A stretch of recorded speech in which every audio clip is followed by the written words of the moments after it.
Welcome, welcome, welcome to Armchair Anonymous. I'm Dan Shepard. I'm joined by Lily Padman. Hi. Now, this prompt really hits home for you personally because you're a known thief. No. You're a known and admitted thief. Okay, I was once a thief in my younger years. Yeah. Particularly age 6. Yeah, I wonder what percentage of people get through their whole life without stealing. It's got to be very low, right? Everyone's done a little klepto. I hate that I'm about to do this. This is not my normal MO. Okay. I do kind of think shoplifting is cool. No. Okay. No. Is a female heavy. Yeah, it leans female heavy as far as the vices. Well, I think that people who have the kleptomania, we could even look it up now. But yeah, I do think it does skew. I know, it's interesting. It is. There's some kink about it. I guess because men murder. Yeah, that's our thing. Women. Wait till we covered that. Women kind of. I think it's still connected to nesting and having things and squirreling away things for the babies. Well, also evolutionarily, you would see things and you would take them and you'd bring them back to your village. You'd see them there in nature. Yes. You'd gather them and take them. Yeah. You wouldn't pay for them. Sure. So I think it's in you. Yeah. And like me, I have to murder. People come into the village, they want to take the children and the wives who are busy scurrying around. Stealing. Yeah, I want to be very, very, very clear. I've never shoplifted. Never? No. Okay. I have, but I really stopped young. I don't think I did it as an adult, other than when it was past 2 a.m. and I had to have alcohol. Oh, then you can't. That doesn't count. Yes, no, that counts. That does not count. Of course that counts. If it's for your survival, it doesn't count. And remember you tried to... That's like when a poor beggar steals a loaf of bread in the 1700s London. Nope. You can't put him in prison for that. Give him the bread. Remember when you tried to steal the parking meter? Not try. I succeeded. I thought you couldn't get it out. No, I fucking got it out and drug it all the way up to my apartment. And Bree woke up, obviously, before me and said, why is there a parking meter with the whole cement base? Yeah. I can't believe I didn't tear any tendons getting it up into my apartment. Yeah. And as I told you, there was just a scrape mark for a block where I drug it down the sidewalk. You didn't do a good job hiding it. Barney Fife could have cracked this case wide open. Okay. Okay. Without further ado, please enjoy stealing. Hard times come and go. Good times, take them slow. My life, I had them both. Remember one thing, you gotta know, I'ma keep on shining. Shelley? That's me. Hi. I'm so grateful for your headset. You sound impeccable. Oh, thank you. You'll be happy to know these are my 9-year-old's Nintendo headphones, which I ridiculed him last week about spending so much money on. Uh-huh. Now here we are. It worked out. And the 9-year-old has his own funds? Saved up allowance, and he's obsessed with headphones, even though he's not allowed to chat on the Nintendo. Okay, great. Oh, how cute. He just wanted to be like the other big boys who have headphones. And what's on his list of chores that earns him this? He takes the big rolly trash can all the way down our long driveway and back up and feeds the dog and makes his bed. Oh, okay, these are good. Yeah. What about dishes? Too young. Our cabinets are weirdly high, so I haven't graduated the kids to dishes yet. At 9 is a little slippery. You're dealing with a lot of broken dishes, probably. Well. And where do you live, Shelley? I am in a small town about an hour north of Sacramento called Orrville. And have you lived there your whole life? I moved here when I was 12, which is right about the time that this story comes into play. Oh, wonderful. Exciting. So we've set the scene. Please tell us. I grew up in the Bay Area, and I moved here in 7th grade. It was a very formative year for me, like you. And my junior high years, I was in with all the bad girls. It was just party time through 7th and 8th grade. And would you say that's because you were new to the school and they were the easiest group to fall into? I guess so. One friend just saw me sitting at a table and came up and said, "You're mine now." And I just went with it and then drank and smoked and made out with boys in bushes. When it was time to go to high school, I had this big epiphany and decided I didn't want to be around those people anymore. And I switched to the other high school in town. So then I was with more good girl friends. It was my freshman year of high school, and I'm hanging out with my good girlfriend, Ashley. And suddenly I see one of my old bad girlfriends come storming across campus looking for me. And she's like, Shelly, our other friend, Teresa, she thinks she's pregnant. And she's grounded. She's like DEFCON 5 grounded. She cannot leave the house. She needs a pregnancy test. What a funny dichotomy. It is like a very childhood thing, grounding, versus a very adult thing, pregnancy. I know. So it's up to us to get her a pregnancy test. And the school I go to is down the road from the grocery store. And God forbid, a bunch of 14-year-old girls actually buy a pregnancy test. So we decide that we're going to steal it. I bet that and condoms are the number one stolen thing. There's a reason that they store them right in the same area together, right underneath the big window where the manager can see, which you don't think about when you're 14. The three of us, my good girlfriend, Ashley, and my bad girlfriend, Jenny, we head on down to the grocery store and we're devising our big plan. We walk in the door, they're going to do recon, and I divert off to go to the deli to get a big pickle out of the big pickle jar because what else am I going to do? I love the big pickles. Yeah. And this was back when you would just get it in a bag and pay for it at the checkout. So we go to the aisle with the personal care goods and we have this big elaborate plan where we lean in and we get it and walk down the hall a little way, and there's a pet display. And we make this big show of like leaning in to pretend to look at how cute a dog on a label is to something like, oh, how cute, while she's shoving it in her backpack. Yeah. This is an elaborate plan. We barely make it halfway down another aisle, and we get stopped by a manager, you stole, you come with me right now. And we get taken back up to the back office, the three of us. Because there were cameras? I realized this later in hindsight. Literally, the back of the store had a second story with the offices and those double mirrored walls. So they were looking straight at us. Oh, no. Yeah. So we're in the office and they full blown call the cops. This would have been 2001. Zero tolerance policy over there. Yes. A cop shows up and we're in this office. We're all sitting down and there's the manager and there's the cop. And I had a rough childhood. I saw a lot. So when this cop gets there, I can just smell the bullshit a little bit. They're kind of acting like Keenan from the Scared Straight skits on SNL. They think they're going to really put one to us. And I'm just kind of like, really? Yeah. So they put the three of us in handcuffs. This is the only grocery store in our small town. So everybody there probably knows who we are or our parents. We're walking down and I don't know what got into me, but I decide to tell this cop that's leading me, I go, I haven't paid for my pickle yet. Yeah. You're nasty. I see his face, that dichotomy between let's get this shit over with and I can't let her steal a pickle when I'm trying to arrest her for stealing. So he has to divert me off to the checkout. He was just so pissed while we're waiting in line for me to buy my 59-cent pickle. We get through the checkout register and all go in and get in the cop car and get taken down to the station. Oh my God, this is insane. For three little girls still in a pregnancy test. They didn't put the sirens on or anything. They didn't go that far. No, Okay. no. But I was very surprised to learn there's no cushions in the back seat. It's just that hard plastic, which makes sense. Because so many men are soiling themselves as they get put in there. Oh, yeah. true. So we go to the station and all they're doing is calling our parents. We're not actually being booked or charged or anything. So good girlfriend Ashley's parents show up and they are horrified. Poor Ashley herself is horrified. She can't believe what she's gotten herself into. Her parents forbid her from ever speaking to me again. Jenny, being the one who actually shoved it in her backpack, may have gotten a little charge and had to stay longer. And then they call my parents and my mom and my older brother, who had gotten out of prison a week prior for robbing a bank. No! Oh my God! Oh no! They show up and they're just laughing. And I'm laughing because I can't take this serious enough. And we all just laugh our way home. And that was my first and last encounter with the law because I tried to steal a pregnancy test from a grocery store. But a fun little PS.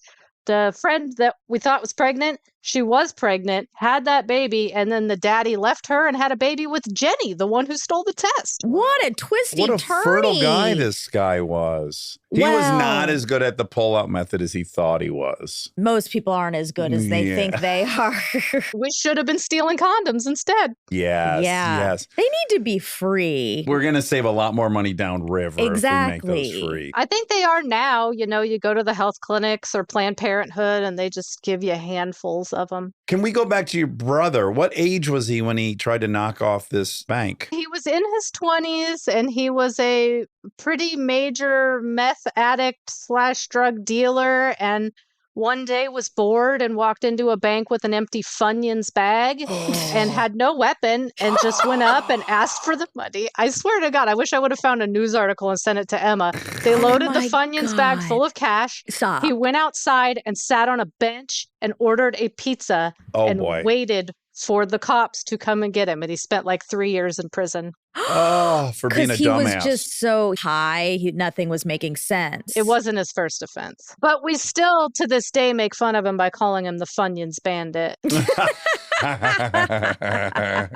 Did he end up finding sobriety? Not yet. Okay. Fingers crossed. Was this all in the 90s? Yeah, it was late 90s that he robbed the bank, and it was 2001 when my brush with stealing. When I was little and cops would come and raid our house, I remember yelling at the cops once to stay out of my underwear drawer. But look at this. Now you have kids and your kids do chores and save their money. How beautiful. I always say I grew up with the very best bad example, and I went the other way. Yeah. Congratulations. That's hard to do. Oh, thanks. And last follow-up, did you and Ashley abide by the edict, or were you friends anyways? It's a small school, so we certainly saw each other a lot, but it definitely stopped the sleepovers. I looked her up on Facebook a while back, and she seems to be happy, married, kids, doing good as well. Jenny went to prison for beating up her mom. Oh.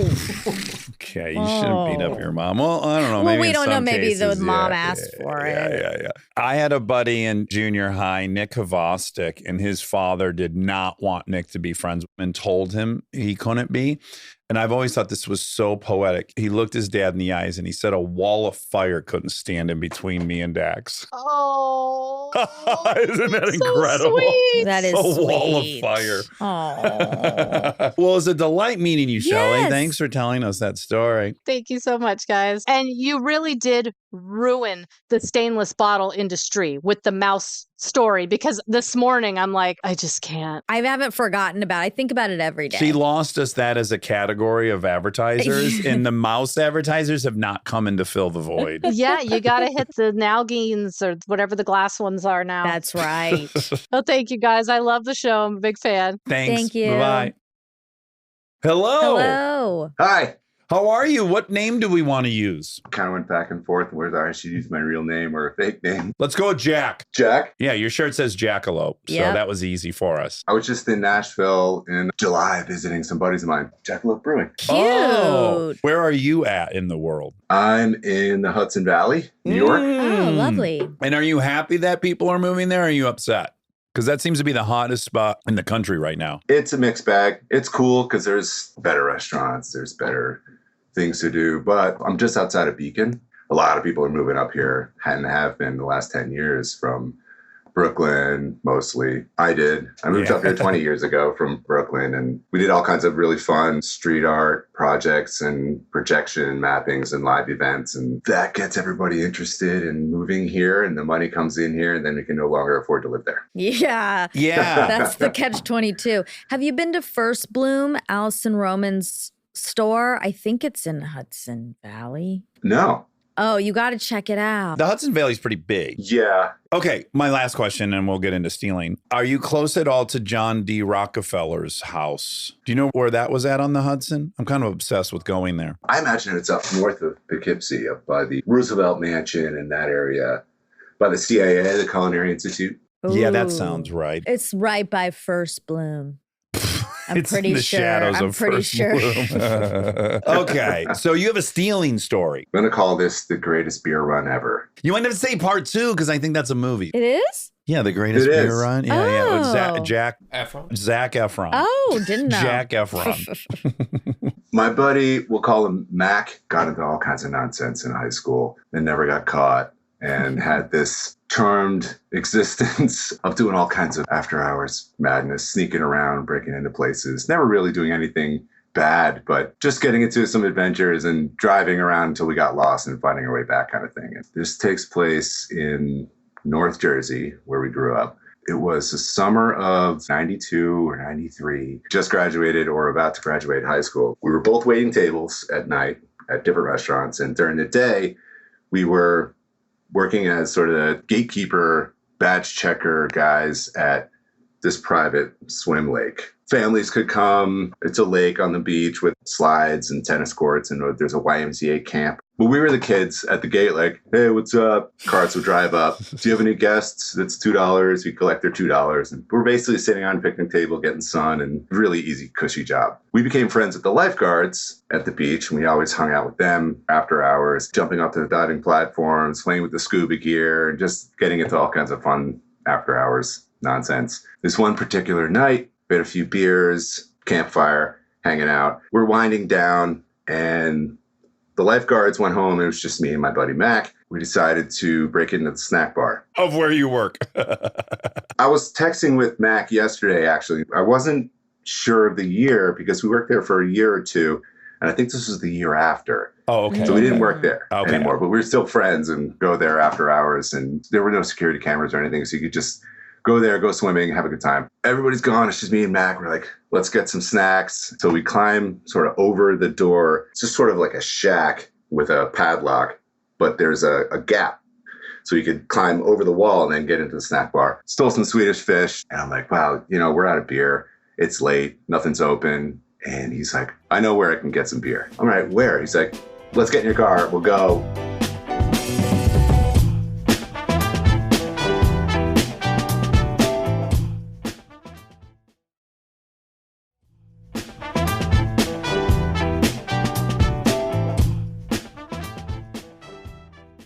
We get in the car. We have an 84 Dodge Caravan. This is my hand-me-down vehicle, white with the wood paneling on the side. We called it the doghouse. This thing wouldn't die. You would get close to it with the key and it would just start. We get in the doghouse and he's like, okay, there's a racket and swim club a couple towns over. My parents play there and sometimes they have tournaments. And when they have tournaments by the tennis courts, they have a beer tent sort of set up with a keg. Yeah. I'm like, a keg? He's like, yeah. We go in there, it's after midnight, country road, winding. I'd never been there before. We see the tennis courts coming up in the darkness. I'm like, okay, so where is he? So it's on the other side of the tennis courts, and the road kind of winds around the tennis courts to the main building. So he gets out right by the tennis courts, and he's like, go around the corner and meet me on the other side.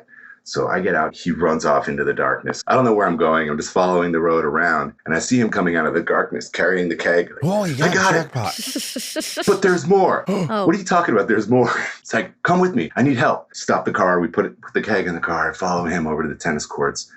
And there's one of those CO2 or nitrous or whatever the tank is that pressurizes the keg. And there's a cooler sitting there with a tap. And inside the cooler are those copper cooling coils that go in there. You fill it with ice and it chills the beer as it goes through the thing.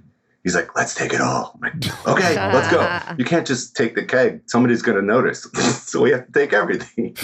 So we take everything, run back to the car, throw it in the car, casually drive the back roads back to my house. I forgot to mention, my parents, my brother, and my sister are all gone for a week or two. They left me home by myself. Oh, what a blessing. What a blessing. I was the middle kid. I watched my brother get in trouble. I figured out how to not get in trouble. My parents just trusted me. I never got caught, so it's okay. So we get back to my house and we set it up in the backyard by the pool. You feel like kings at this point, I bet. It was the best. We're eating Swedish fish, drinking free beer by the pool. We go upstairs. It's late and we fall asleep in the living room, which has a window that kind of looks over the backyard. Wake up in the morning to this pop.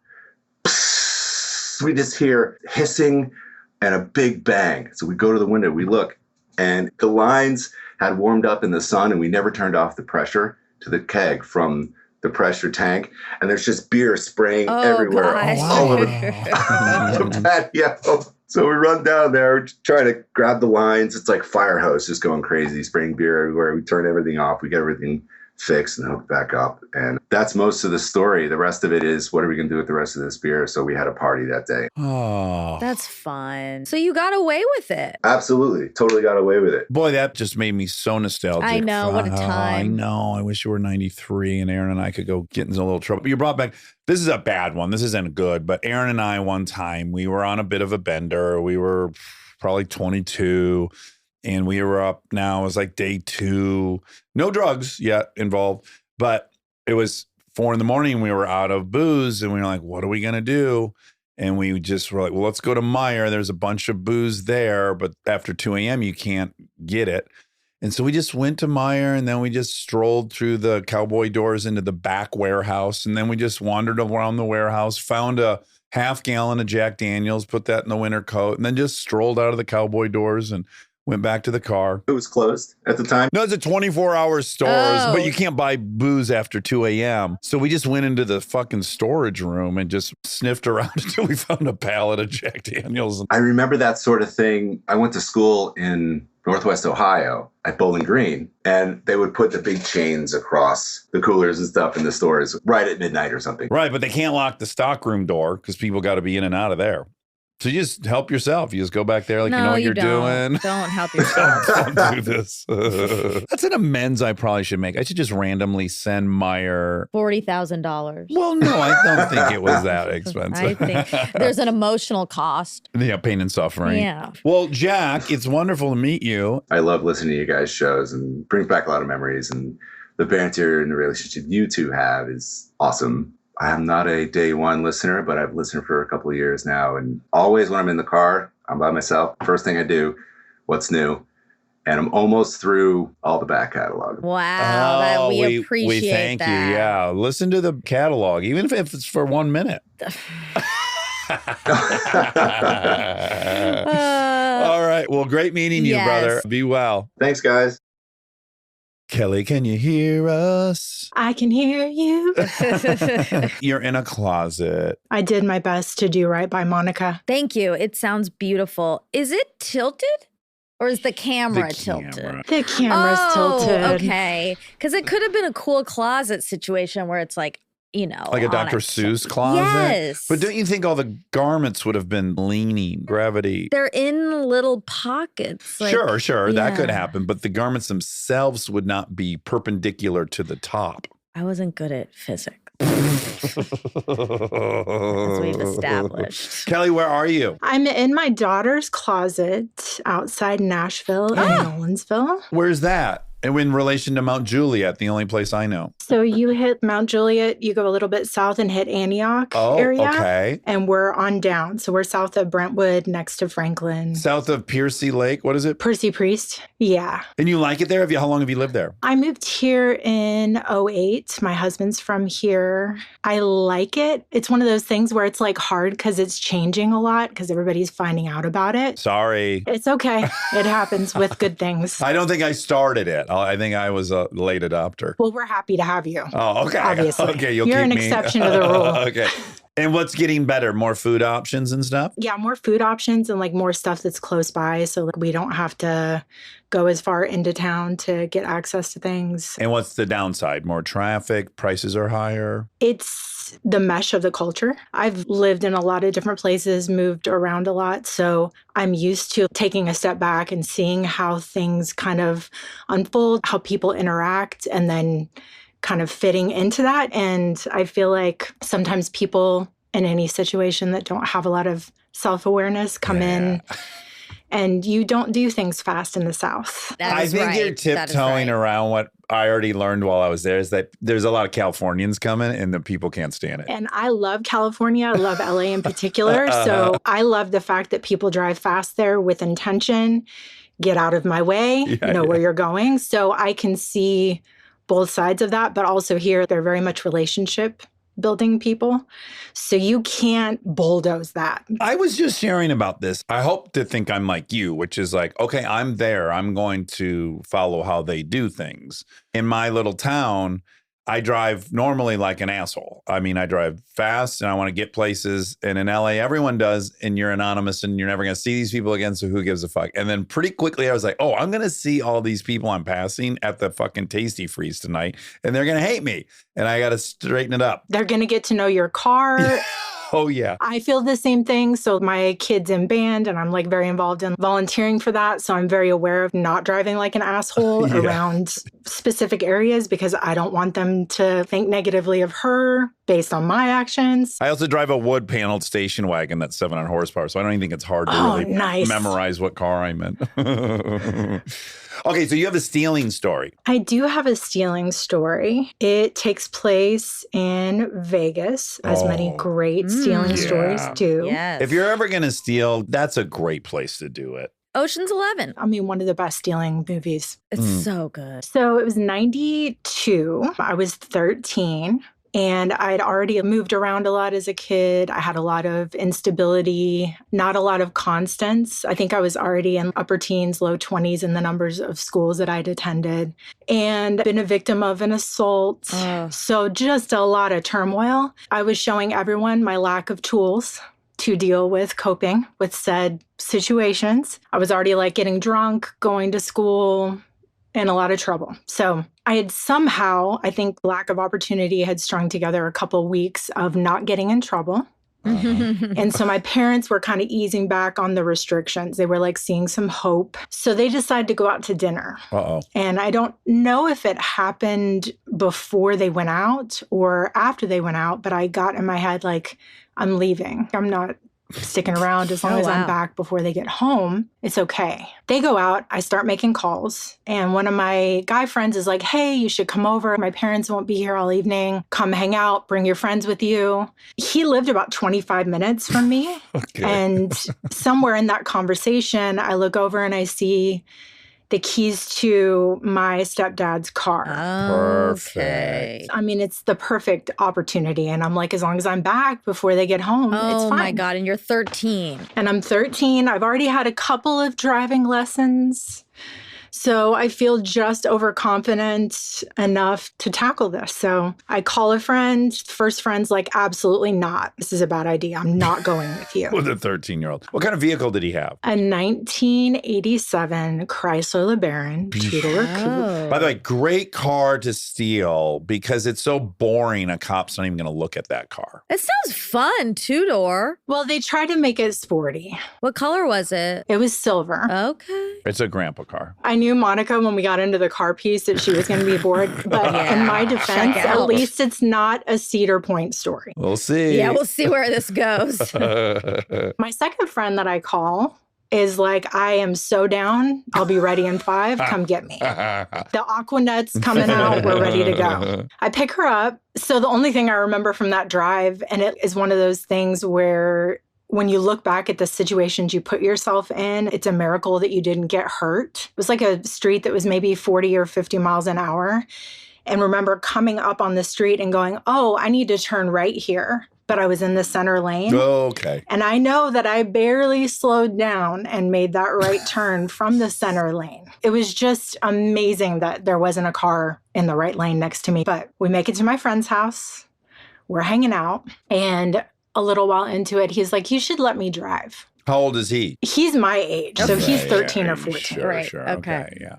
And so I have this dilemma because I don't really have the ability or the understanding to weigh out decisions and see the potential consequences. But in this moment, I know that this isn't a good idea. But, and Dax, I know that you will empathize with this feeling. I have a facade that I have to put up in order to protect myself. And I cannot act like I doubt his ability or that I'm in any way afraid of what could potentially happen, or that I'm concerned in any way. I'm going to go out on a limb too. Yeah, so there's a vulnerability piece, but then my hunch is you've already seen when men get embarrassed or feel emasculated, they get dangerous. Yes, so we want to avoid all of that. So I'm going to choose the second option, and I tell him, you can drive around the block. It was a neighborhood area. It wasn't on a major street. The way that I parked, the driver's side was facing the front of his house, so it was a line of houses on on the driver's side, the left side of the street. The right side's dirt. It's desert. It hasn't been developed. And the street ends a couple of houses down from him, and then it L's. So you have to turn left. That's the only way that you can go. So I'm in the back seat. My friend that came with me is in the passenger seat, and he's driving. We pull out from the house. Everything's good. He makes that left turn. And like any 13 or 14-year-old boy with two girls in the car, what are we going to do? We're going to floor it. No. Sure. Yeah, we got to see what this thing's got under the hood.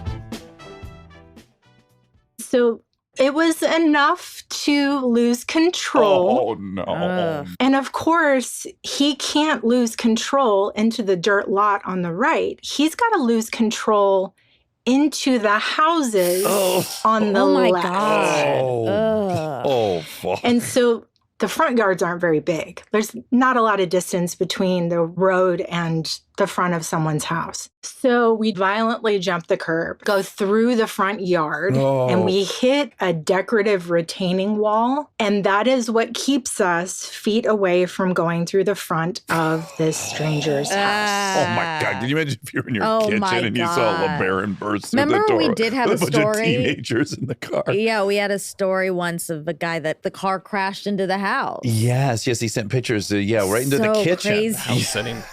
Yeah, his house So sitting. crazy.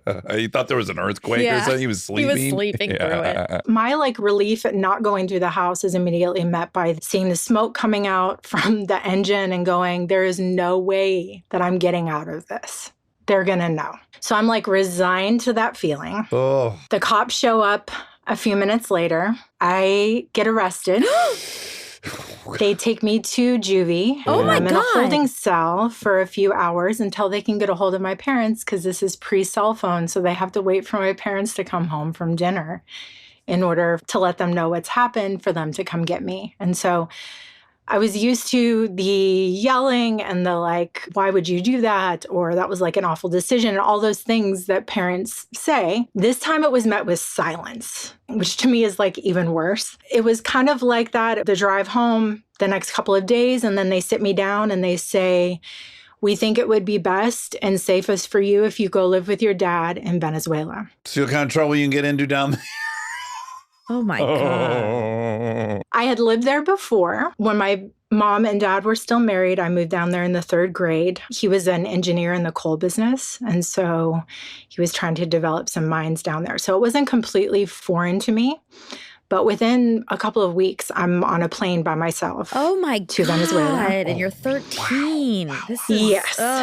So hang out with my dad for a couple of days, and the closest English school is a school for Christian missionaries kids that were stationed anywhere in South America. So he drops me off at school.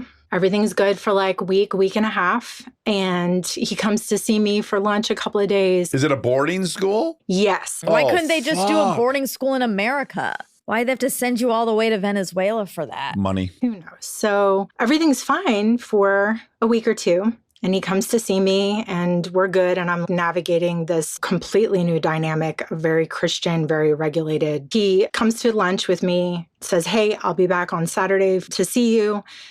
I've got to go into Colombia for a few days to do some business, to do some meetings. He was trying to get a mine established there. This was totally normal for him. Not normal for a lot of people, Monica, because I see your face, but very normal for him. Okay. This is who he was. So Saturday comes, and he doesn't show up. That is not like him. It is very much like him to stand up his wives or do something different with the many franchise families that he sets up all over. It is not normal for him to not show up for one of his kids. I'm talking to my mom, and my mom's calling his business partner that's down there trying to figure out. He goes a couple of weeks and no one knows where he is. Yeah, boy. this is my fear. And this is in the early 90s in Colombia. This is Pablo Escobar era. When you had the DEA agents on, on. It gave me a lot of validation of how I remember the situation and how crazy it actually was to be down there at the time. So my mom calls his business partner, who I had known since I was a kid, who was also down there, and said, hey, we don't know what's going on, and I can't get a hold of her dad. You need to put her on a plane. I'm not comfortable with her being at that school by herself. So he comes to get me. I go to my dad's apartment, which he has a key to, pack up the rest of my stuff. And while I'm packing up my stuff, he's going through my dad's office and filing through all the paperwork and going through trying to find something. And that didn't seem very abnormal to me at the time because I didn't know the background of what was happening. Takes me to the airport, has to pay a bribe because my visa has expired and they don't want to let me on the flight. I go back. I'm in Vegas for a couple of days, and the FBI comes to my house. Oh, my goodness. And starts asking questions. When did you see him? What was your last interaction like? Apparently, my older sister from him was doing some background work. She was working for a senator in DC, trying to figure out if anyone had been hurt, if there was any accidents involving Americans that hadn't been broadcast or anything like that. And through that conversation, we find out that he's been kidnapped. Oh, my goodness. They want $1 million for his release, and they are holding steady to that. So over the next couple of months around Christmas, we get like a proof of life with him, long hair, beard, looking very different. He ended up being held for 9 months. A former business partner ended up paying $50,000 for his release. They came down on the price. They finally realized, like, you don't have an in with anyone. When you're down there, you think all Americans are millionaires. Like, you're watching TV and you're like, oh, yeah, everyone's fucking loaded. Yeah. He was released in June of 93. He came back to the States. I sent Emma and Rob a screenshot of the Washington Post article that we did in DC with him. After that, he did a diary of his experience. Really? And then went back to work his ransom off. Whoa. Oh, my goodness. Wait, what? Why? So he kind of has integrity. No. Well, not kind of. He hasn't. Him. No, to the man who bailed him out. Oh, my God. Yes. I thought you were saying he like do yard work made for the the kidnappers. $1 million and gave it to the kidnappers. And how did that go? Did he remain in Venezuela? He was there on and off for a few years. He was in Guatemala for a while, which I have a little sister from that experience. He went to Siberia and did some work there for a while. What an interesting person. Did he speak Spanish? Was he like, hey, I speak Spanish. Maybe I can get something done? He was awful. Okay. That was like an ongoing joke where he would say something and no one could even come close to making sense of what he was attempting to say. He was a little more confident in it than he should have been. Oh, he was so overconfident. Wow. Is he still alive? He is not. It was so interesting because Tuesday, I was having this very much like gratitude attack. I'm building a software that is directly rooted in an experience with him. He died of frontal temporal dementia. So I was just having this moment of like immense gratitude over getting to know him and getting that experience and hoping that this software will help a lot of people. And I get this email from Emma and I'm like, how fitting to be able to tell a story that while my part is significant, his really takes it up to the next level of his life. Like he was such an adventurer. Oh, how awesome. Very sim. You know, and I don't want to diminish my children's challenges because they're real. But when I think about the drama that's happening in 7th grade that I hear about versus I'm in a fucking boarding school, there are some 13-year-olds dealing with some major shit that adults can't deal with. Definitely. So wild. But you're safe in Tennessee and you have your own children or child. That's incredible. I do. I have my own children that every time the prompts come out, they send me links to them and say, do you have any stories for these? How cute. Well, tell them we said you had a banger. This month, I've got 19 years sober. Oh my God. Congratulations. Congrats. My husband and I share an AA birthday. You so do? I have 19 years. Amazing. He has 39. Oh, shit. wow, Good wow, for both of you. wow. Wow. That's incredible. Can I bring my youngest in? Because I let her skip school this Oh, how afternoon. fun. Good. So that she could come say hi. Better than stealing a LeBaron. Hi, my name's Ava, Hi, Ava. How old are you? 14. Oh, Oh. 14. You're older than your mom was when she drove that She car. became a criminal. Yeah, I always joke with my parents because my dad stole a motorcycle when he was 13, and I was like, I've beaten your guys' record. I haven't stolen anything yet. Good job. Well, hopefully you'll pick better. Your mom picked a LeBaron. If you're going to steal something, at least go over to Mount Juliet and get my Corvette or something. Yeah. Something awesome. Something faster anyway. All right. Well, lovely So meeting nice both to of meet you. both Yeah. of you. So nice to meet both of you. Thank you so much. Have an amazing day. All right. Take care. Bye. Hello. Hi, Trish. Are you a gamer or do you work at AT&T? Why do you have this great headset? Because I bought it for this specifically. Oh, we owe you some money. Yeah. Well, submit your receipts. We'll reimburse you. I might return it afterwards. Where are you, Trish? I am in New Jersey. Now, I don't want to offend you, but I do think shit goes down in Jersey, right? We would say this probably is a standard deviation higher than the rest of the country in thefts in general. There's some shit that goes down for sure. We have some dangerous areas. Crime rate in certain areas is a little higher than others. Did you grow up in kind of like a rural area or in one of the city areas? I actually grew up right by the beach, just over the Seaside Bridge. Oh, you did. So we're talking Jersey Shore-ish? Yes. Wow. And so when How the do you show feel? became popular, did you feel exploitative or you were like, they nailed it? They absolutely did not nail it. Oh, Okay. they did not nail it. They Okay. did not nail it. Okay. So you're annoyed by it, understandably. Relatively, yeah. Snooki actually bought a house on the block behind the house that I grew up in. Oh, wow. really? Do you know why I like Snooki is that her dad was very into snowmobiling. She grew up snowmobiling, and that made me like her. Oh, there you go. Yeah, it doesn't take much for me. Yeah, It's it's one little really thing. easy. Yeah. Okay, so you have a stealing story. I do have a stealing story. I accidentally stole a purse from an elderly lady, Oh, okay. Let's hear how that happened. which led to, well, you'll find out what it led to. This was circa 2011, and I was 21.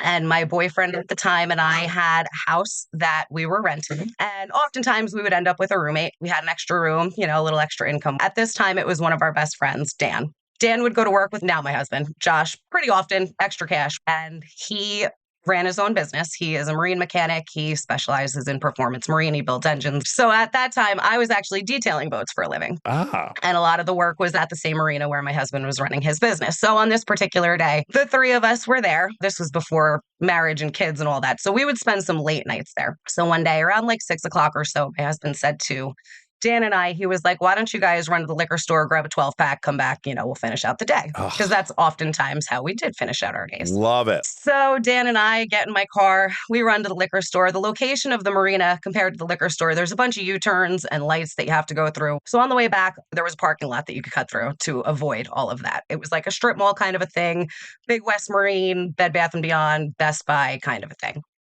So we're driving through the parking lot and I see a purse in the middle of the parking lot just sitting there all by itself. And I was like, oh, I'm going to grab that. I'll bring it to the police station in the morning. It looked like somebody had come out of probably Bed Bath & Beyond.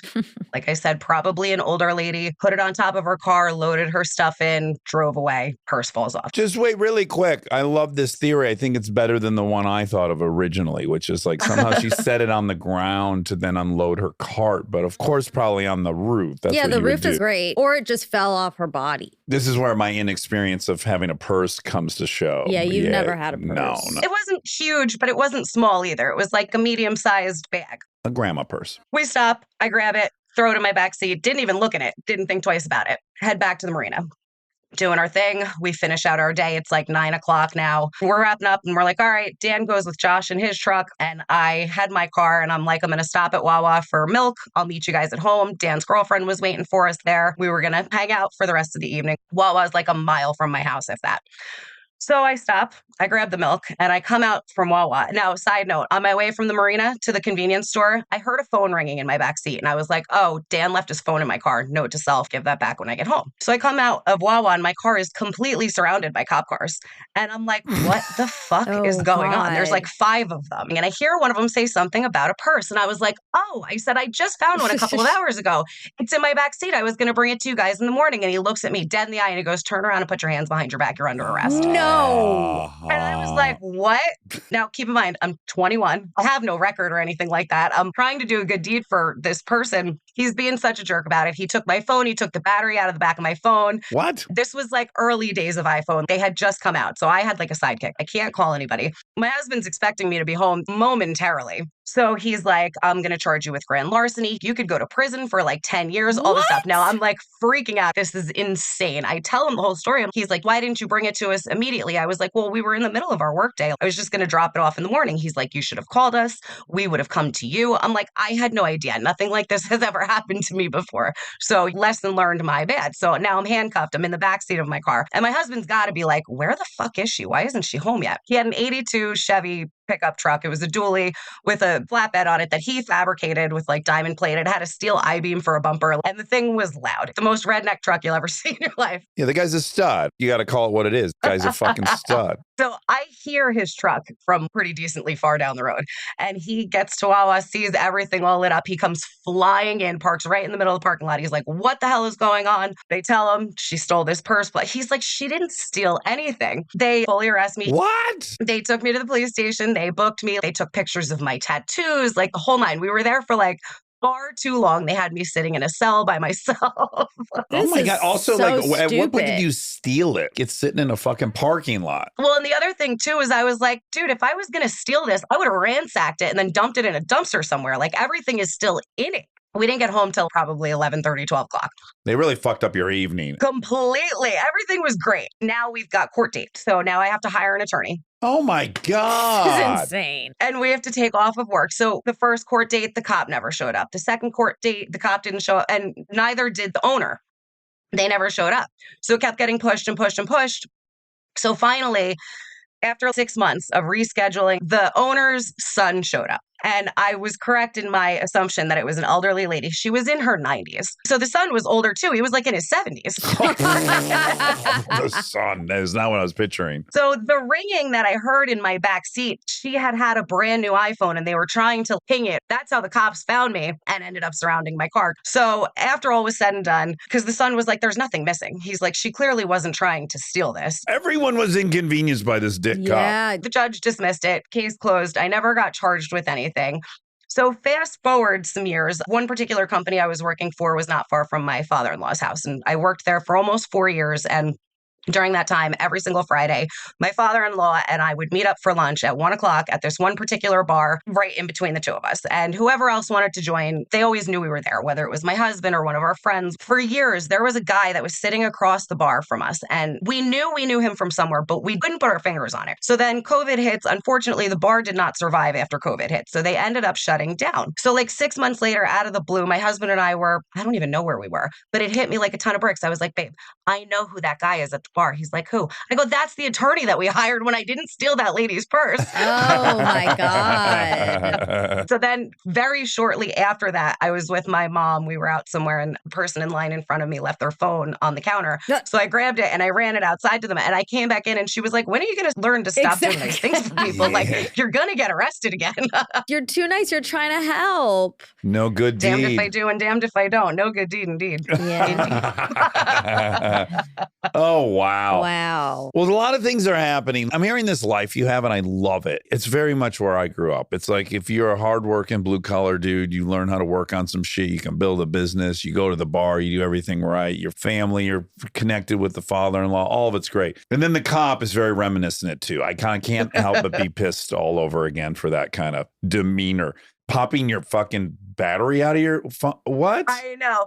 And then many years later, one of our very good friends happens to also be a police officer in the same town. And we were telling him this story and he was like, oh, what's his name? So I tell him and he goes, I'm like best friends with that guy. I was like, well, you can tell him that he's a jerk off. Yeah, exactly. And then he arrested me for no reason. Well, Trish, what a delight to meet you. Yeah. It was such a pleasure. You guys are awesome. You guys don't know this, but the three of us collectively have been friends for years. I discovered you guys during COVID and I listen all the time and I'm always like contributing to the conversation on my end. Good. As you should. That's what we want. You lost a bar in COVID, but you made two friends. So That's maybe it's a right. push. I did. That's See? right. Win-win. We found a new bar. Good. All right. Well, be well. It's great meeting you. Best wishes to both of you. Okay. Take Bye. care.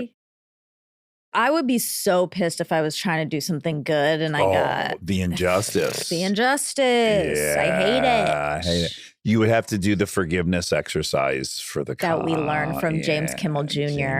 Check that episode out. Great episode. Jim Kimmel Jr. All right, love you. Do you want to sing a tune or something? We don't have a theme song. Oh. Okay, great. We don't have a theme song for this new show, so here I go. We're gonna ask some random questions, and with the help of Armcherries, we'll get some suggestions. On the fly rhyme dish, enjoy.